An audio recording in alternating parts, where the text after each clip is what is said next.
14th. Our friends at the Employees Support for the Guard and Reserve Organization will be accepting nominations for the 2014 Secretary of Defense Employer Support Freedom Award. Very, very long title, but certainly it is worth nominating someone that you believe is fulfilling their duty and is worthy of recognition. Our good friend, Major Josephine Blas, fresh back on the island right now. Right. Just arrived last night. From camp? From visiting the troops, just checking out, make sure everything is going, well with the mobilization, demobilization, so we can bring them back home as soon as possible. Well, let's talk about that before we get into the award ceremony. What is the attitude of the Guam Guardsmen? I mean, are they really itching to get home? Because I was like, how did they separate the two groups? And one's like, okay, well, you got to wait like another week.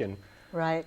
Well, the first group, because they came in about a week to 10 days before the last group, they were pretty much done by the time this last group came in, and I know they were itching to jump on the plane with them, but of course they have to go through all these mandatory requirements before they get home. But when we got there, the morale is so high, and these guys are just trying to do what they need to do as quickly as possible because they want to get home.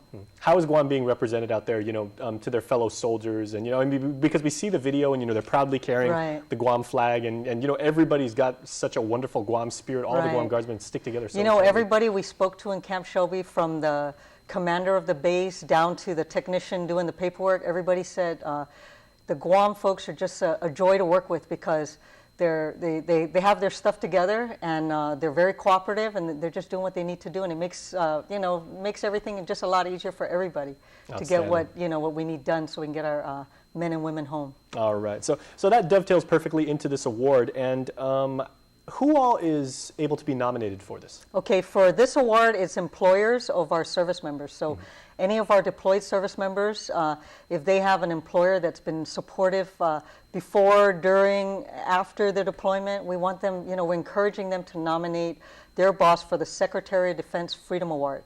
And this is the highest Department of Defense award that can be given to any civilian employer. So, we tell these guys, if you have a good employer, please take the time to make the nomination. And I know you mentioned at the beginning of the broadcast that it was 14 January, but actually it's 20 January is the deadline. So they have another week to do it. Wonderful. And if they have any questions, they can give us a call at our office, and we'll help them out. But they can go to www.freedomaward.mil. They can get all the information they need, if they want more information about the Freedom Award. And that's where they go also to make the nomination. It's such a tenuous, I guess is the right word to use, time, because, so many Guam Guardsmen want to do their duty, and they want to represent the island. They want to serve our country. And at the same time, with the economy being what it is here, it's on the rebound, and, Governor Calvo is doing a good thing to get us back on the right track.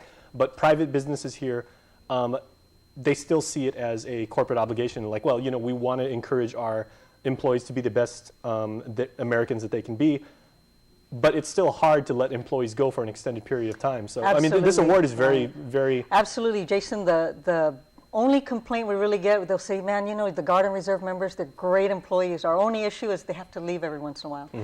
But taking that into consideration, our employers here on Guam and in the Sinamai, very supportive of the fact that our folks are going out to serve our country, protect our island, our nation, and so they're supporting them. So now, on the other end, we're telling our service members, hey, take the time to nominate your boss, because it's a great way to recognize their support. And as you know, only the top 15 in the nation actually get this award. It's the Secretary of Defense Award, but for anybody that's nominated, we also recognize them at our gala. And as you know, even KUAM got an award last year for their support of our service members. Very proud. And and so we just like to thank all our employers, but we can't really do anything unless the service members take the time to make the nomination. So we're encouraging them, please go and take the time to make the nomination so we can recognize your employers. And the service member doesn't necessarily have to have been deployed or been in an active capacity. They can just serve and recognize their employer for giving them the time. They can actually just have joined and gone to basic and received a support, or just during their weekend drills and their annual training. If they get a lot of support, they can recognize them for that as well. And once again, the website to go check out is freedomaward.mil. freedomaward.mil. Or if they have any more questions, they can call our office at 735-0456. That's wonderful. You can get somebody basically the just enlisted to do this as well as someone who's Absolutely. much more enlisted for a Right. while. You know, if any of our service members, if they just feel really good at how their employer supported them, please, you know, we're encouraging them to recognize their employer. All right, Major, thank you so much. A You're pleasure as very always. welcome. And welcome back. Thank you. All right, stay tuned. We're back after this.